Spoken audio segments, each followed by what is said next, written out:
Now, there are three layers in ionosphere, which are D layer, second one is E layer, and the third one is F layer.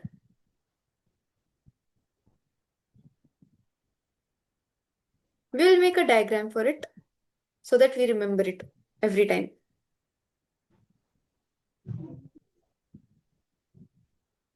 Is the surface of Earth. Ionosphere is very far away from.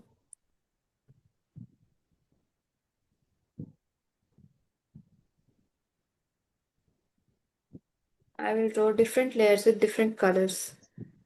This is the number one layer.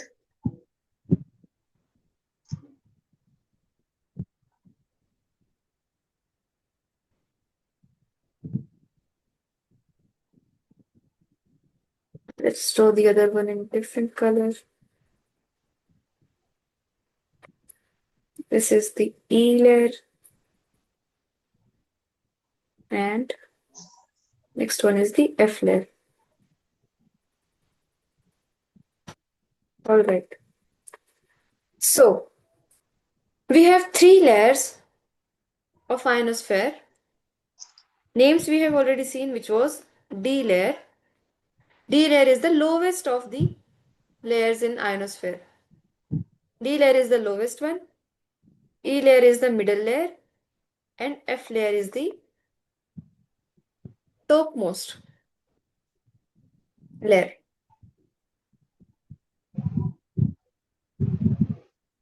We have to remember the distances, the average distance of these layers from the surface of Earth. What is the height at which they occur?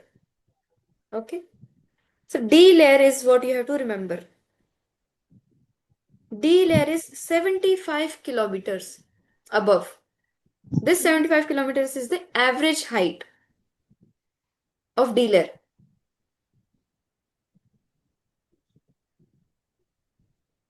For the next layer, you will add 50 to the D layer.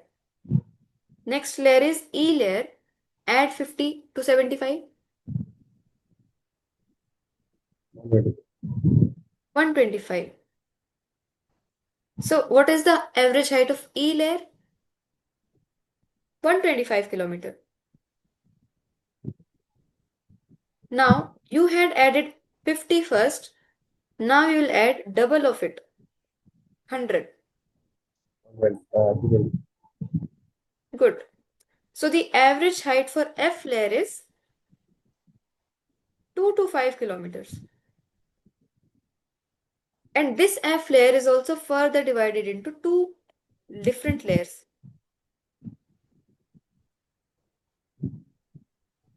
This F layer is divided into two layers, F1 and F2 layer.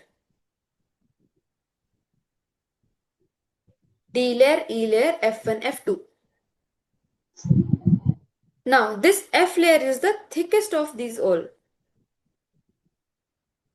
Thickest of all these layers. So thick that it has to be divided into two different layers, F1 and F2. Do you remember the heights now? 75, 125 and 225.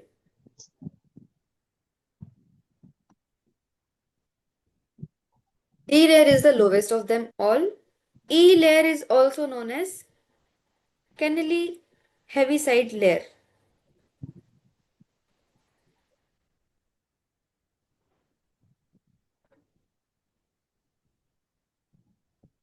This is another name for E layer. Most of the places you will only see E layer, but in question they might ask which of the following is the Kennelly Heaviside layer? That is the E layer.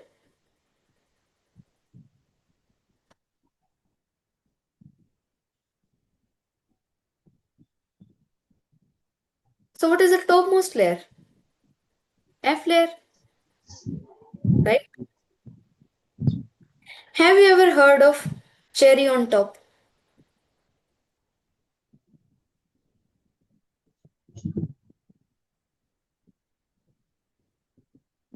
Have you ever heard of cherry on top?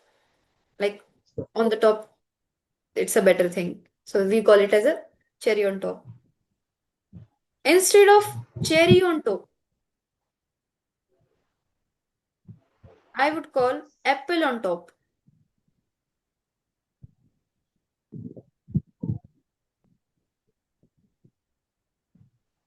Why? An apple a day keeps a doctor away.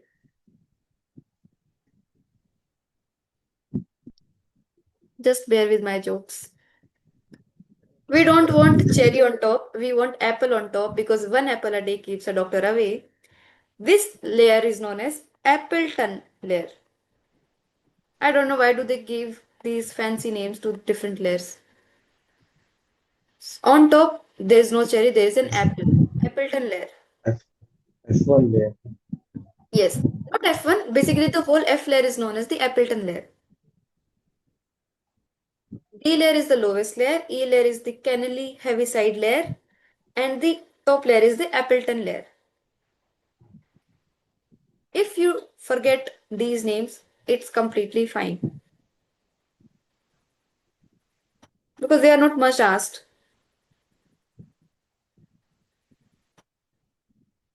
You have to remember the average height of these layers and that the F layer is divided into F1 and F2.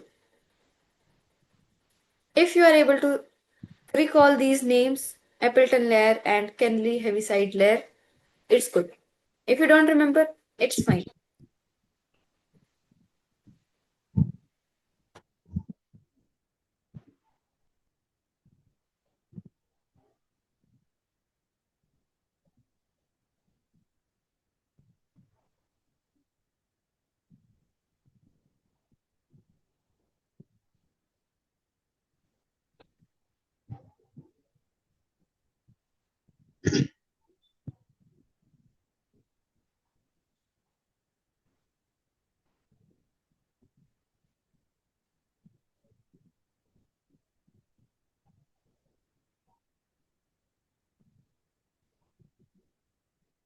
Yes,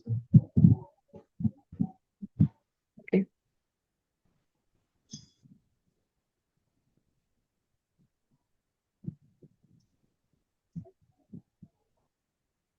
Now let us look at the frequencies which are reflected by different layers. Lowest layer, there will be smaller frequencies which can go hit and come back. The upper layers, they will have more ions, right? The more away from the earth, the more ions it will have because the more number of sun rays are falling directly on that layer, right? Sun is here.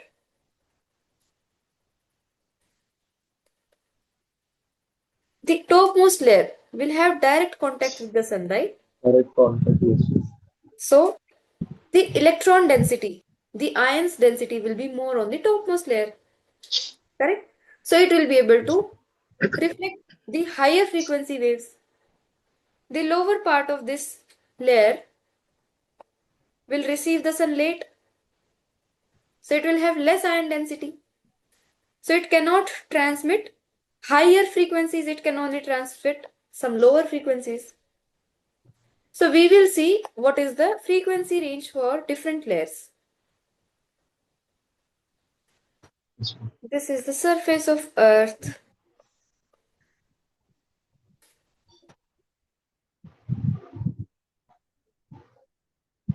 the D layer. This is the E layer. Next one is the F layer.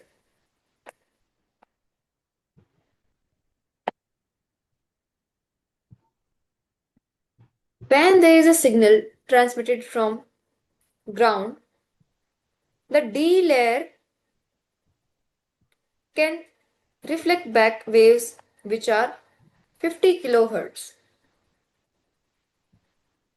Up to 50 kilohertz, D layer can reflect back these waves. But if the frequency is increased, instead of using 50 kilohertz, if you start with 100 kilohertz, 50 or 500? sorry, 500. 500 kilohertz.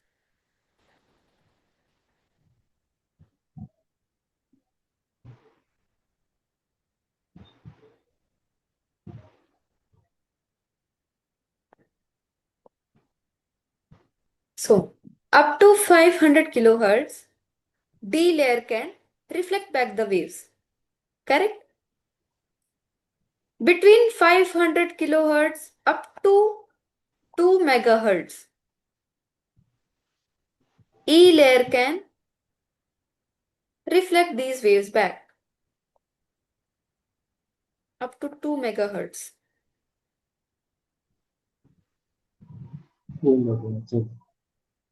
Then, if you want to send the waves into F layer and expect them to return back, you must use even higher frequency. So, up to 30 megahertz if you are using, then F layer can reflect back these waves. Correct? 30 megahertz. Like from 2 megahertz to 30. Yes. From 2 Till to 30, 30. F layer, yes. Up to 2, E can reflect. Above 2, F will be able to reflect. Above 2 and up to 30 megahertz, F layer will reflect back the waves. And after 30 megahertz, the VHF band starts. And we discussed that we are using only HF radio in skywave propagation, the ionospheric propagation. What if you use more than 30 megahertz? What do you think will happen? Same here. I think Okay, let's see. If I say that I am using a frequency of 400 kilohertz,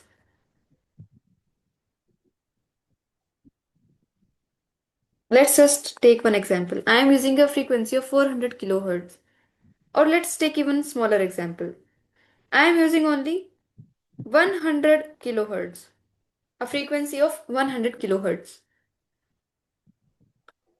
What do you think? If I transmit it in this direction, what will happen? It will go. Will it be able to reflect back? It might not be able to reflect back because this layer might have consumed it. It might have absorbed that layer.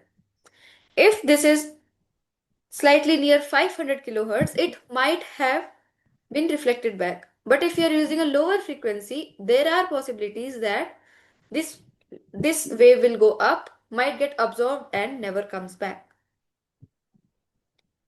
Now, if I ask you, let us assume you are now using 100 kilohertz. First we were using 100, now we are using 1000 kilohertz. Sorry. 100 kilohertz, you saw that it might have gone till D layer but never managed to come back. Right? Now you are using 1000 kilohertz. Will this wave now just stay in D layer and never be able to come back? No. This 1000 might have crossed the D layer, reached up to E layer, and now it might have reflected back from here. Right? But there are still chances of being absorbed by this layer.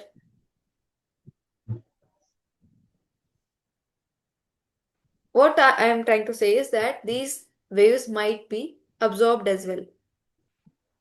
Right? Now, if you use up to 30 megahertz, for example, you are using 20 megahertz right now. Will it stay in D layer? No. It will cross the D layer. Will it stay in E layer? No. It will cross the E layer also. It will go till F layer and then it might come back. Right? yes. Now, what if I'm using a frequency which is above 30 megahertz also? I'm using a frequency now of 40 megahertz. 40 megahertz. It will cross D layer or not? Yes. because it is above 500 kilohertz. It Will will it cross go? E layer and F layer as Yes, it will go in the outer space. It will be used in the satellite communications otherwise. We cannot well. use frequencies above 30 kilohertz for ionospheric propagation. Why? Because they will leave the surface of Earth. They will leave the atmosphere. They will go out from the ionosphere. So we will not be. Megahertz, What? 30 megahertz, above Yes, 30 above megahertz. 30 megahertz. So if someone asks, what is the maximum frequency you can use for ionospheric propagation? That is only up to 30 megahertz, 30 megahertz. right? Okay. Now, we have seen that sun is very important for our ionospheric propagation.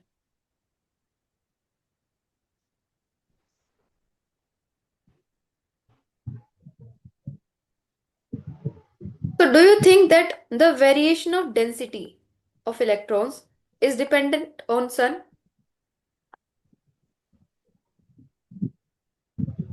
Variation of density of ions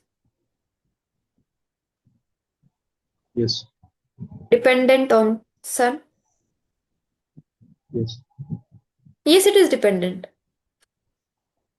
So, sun comes in the morning and goes back in the evening. Sun is not available during night. So, we will study about the diurnal activity and the seasonal activity.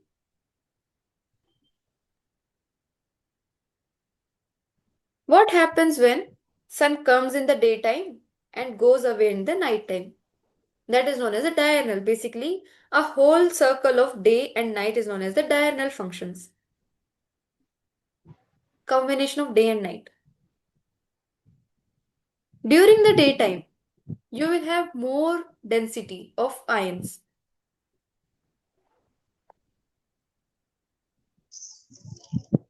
During daytime, more ionic density.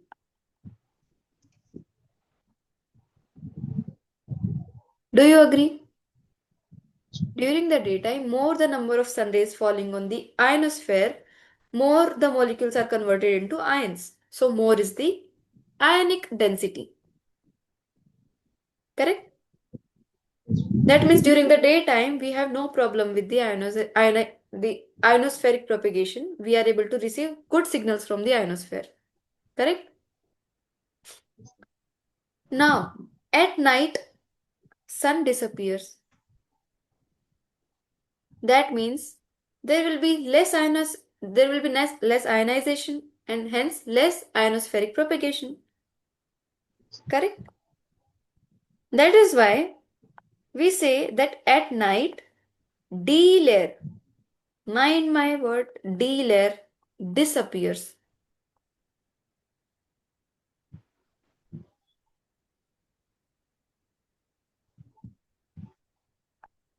E layer reduces its size and rises above.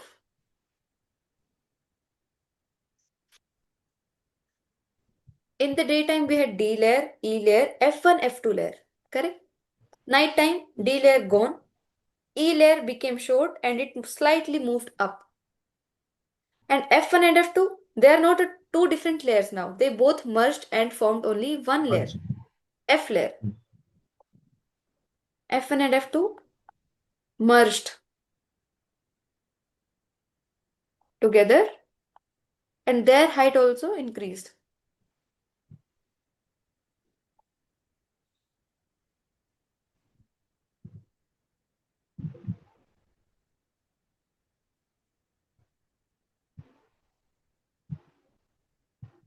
So this is the diurnal activity. Now seasonal activity. Do you think ionization will be more during summers or during winters? In summers. Yes, when sun is closest. That is in summers. Closest. Look, how does these layers look? See, this is winter day. This is the day and night time. There was a D layer in the daytime. There was E layer in the daytime. There was F1 and F2 layers in the daytime. Correct? At night time, what happened? D layer The layer is went. disappeared. Yeah. There was E layer. It has slightly moved up. Not too much, but it has slightly moved up. This diagram doesn't show that correctly. But F layer is showed correctly. F1 and F2, they both merged to form one Words. layer, that was F layer, and its height also increased. Correct? Yes. Let us see what happens during the summers and winters. Summer day, But D layer is there, E layer is there, F1 and F2 layer is there. But see, there is an increase in height of F2 layer, right? At night, E layer goes, vanishes, E layer is there, and E layer has increased in height. See, there is a slight increase in height, right? Slightly the height of E layer has increased. And then there is only F layer instead of F1 and F2. During the winters, all layers are present but their height is less. See, it is less than 400 kilometers. The average height is assumed to be 2 to 5, nearly here, right? So can I say that in winters, the height of layers increase, in summers? The F2, this F2 one. This F2 increases in altitude in summers and decreases in winters, right? And about this F1 increases in height after sunset. See, there was F1 down, then this height slightly increased and formed a new layer that was simply F layer. Correct? both constant. Yes. They both combined, formed one layer which was F layer. So I will say that F1 and F2 combined after the sunset and they increased in height. The F1 layer increased in height. And what about F2? F2 depends on the season. F1 depends on day and night, and F2 depends on the seasons. F1 increases in height after sunset, and F2 increases in height in the summers. And in winters, Yes. F2 decreases its height, as it is clear Yes. from the picture. Are you happy till now? Everything is clear? Uh, Now you said in the island activity uh, during daytime there is Yes. more ionic density, right? No. During the daytime, there is highest ionic density. The daytime, there is more Oh, ionic that's it. density. Ionic density is more. That's what I'm saying. I heard But no. no, My bad. but yeah. But in daytime, due to the heat, I mean the sun heat, the molecules I mean, get warmer and they become lighter. Like, the density reduces or lighter. The molecules get lighter. We are not talking about molecular density. We are talking about ionic density. What we are concerned about is the ions because we need ions so that we can send a ray. That ray will hit those ions and come back. Molecular density is obviously less when you go up, right? You said it correct. Molecular density is low as compared to troposphere, stratosphere, mesosphere, ionosphere. It continuously reduces. But we are not talking about molecular density. We are talking about ionic density. And when are the ions formed most? When sun hits them. And when does sun come? in the During the daytime. daytime. Yeah. That's why ionic density increases during the daytime. That's why we see different types of layers: D layer, E layer, F1 and F2. Can I say F1 layer is dependent on sunrise, sunset? And F2 layer is dependent on season. Can you explain why did I write this statement? F1 layer dependent on sunrise, sunset, and F2 layer is dependent on season. Looking at the diagram here. And you can take reference from here.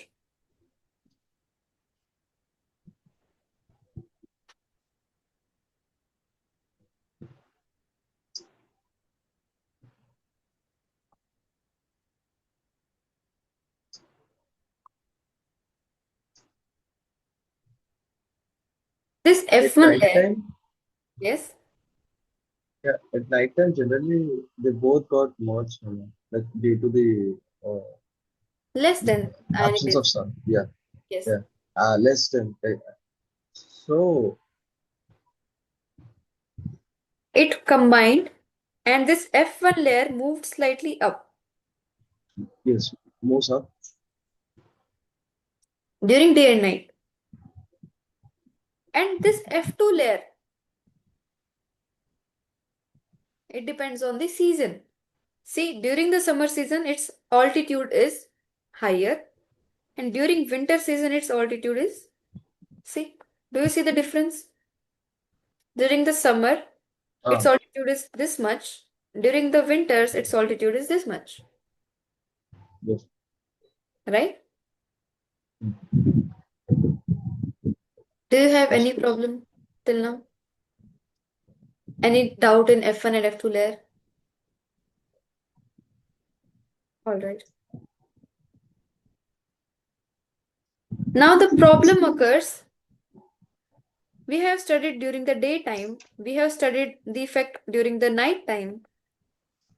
But what will happen in the transition time? Transition time means during the sunrise and the sunset, or basically the dawn and dusk.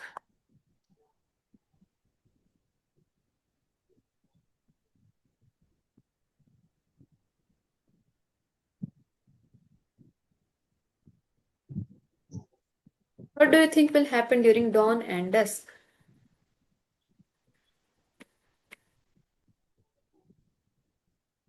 Dawn means during sunrise time, if you don't know, and dusk is during the sunset time. There will be a fluctuation, right?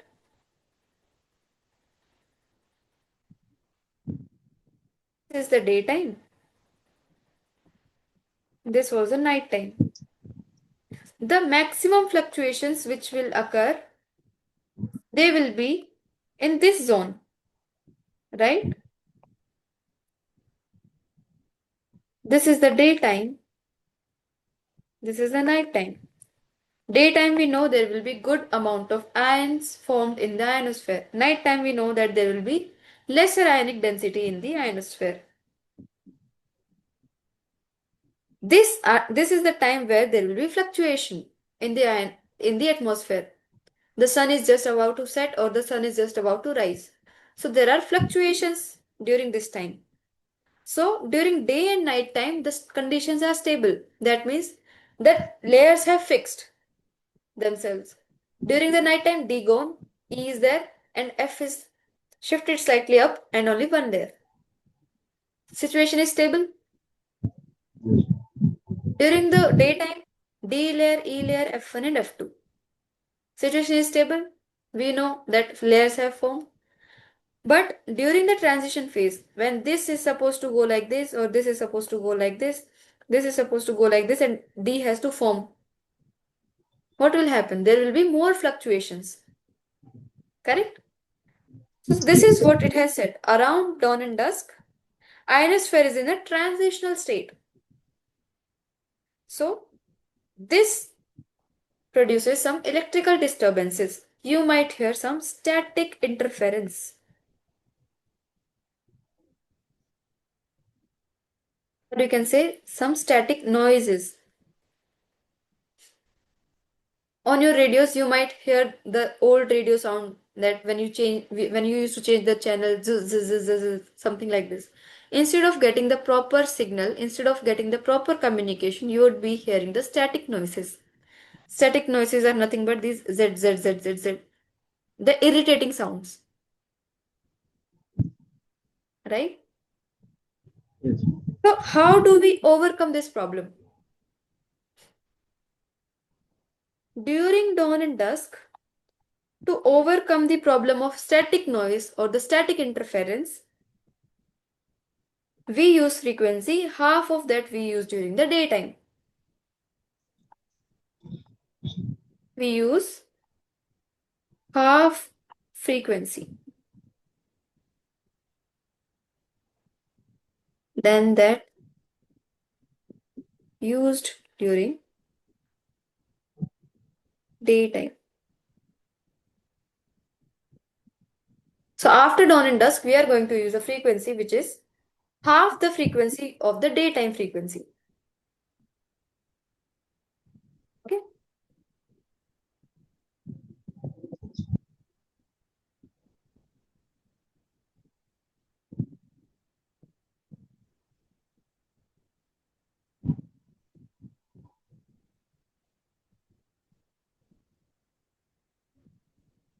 Just let me know when you are done.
Yes, ma'am.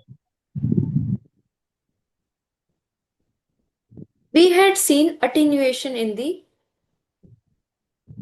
non-ionospheric propagation, right?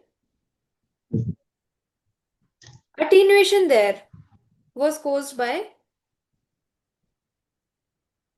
when the waves come in contact with the surface, basically they induce some current and that current opposes the currents which are produced from the wave.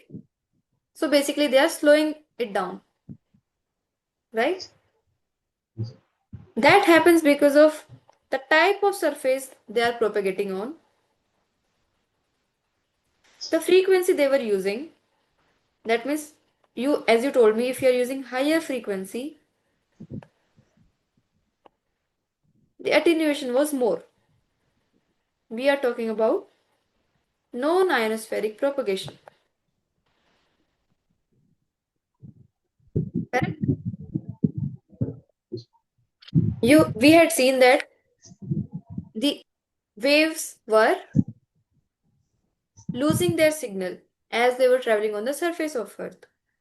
So it will depend on the type of surface, the frequency which is used, and number three was the polarization. In the first class, we had seen that at the horizontally polarized wave tend to be attenuated more,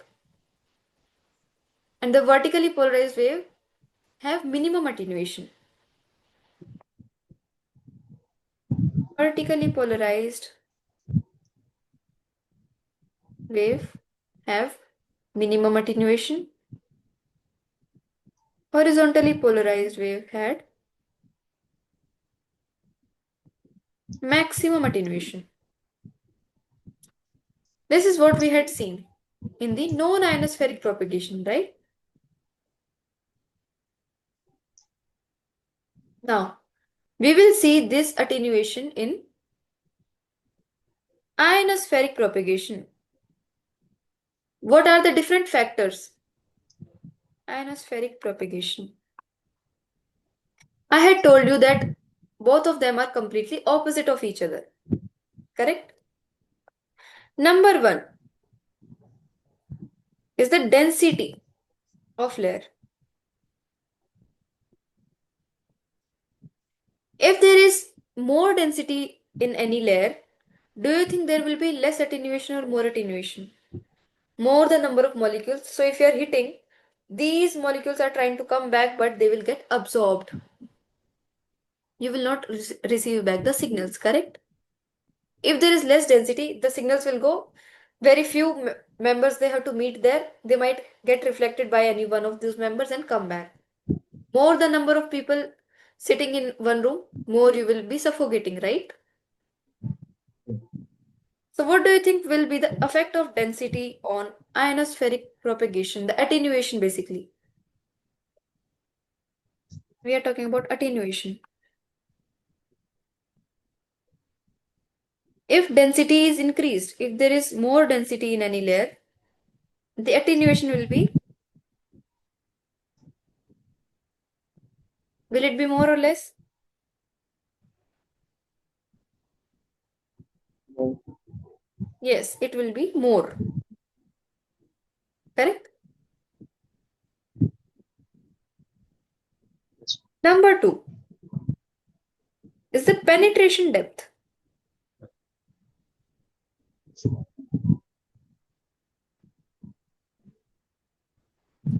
If any wave is trying to penetrate hardly in any layer, most of its energy will be lost there only. How will it be able to come back if it loses most of its energy?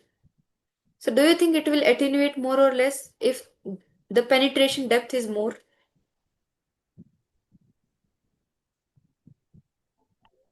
Deeper the penetration,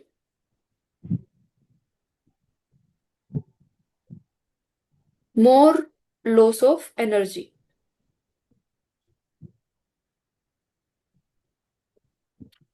So what do you think? Attenuation will be more or less in this case? The deeper you want to, the deeper this, No. yes, it will be more. The deeper it wants to go, the less chances of it coming back. So the attenuation will be increased.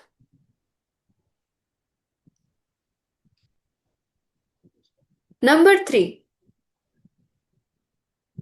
frequency in use.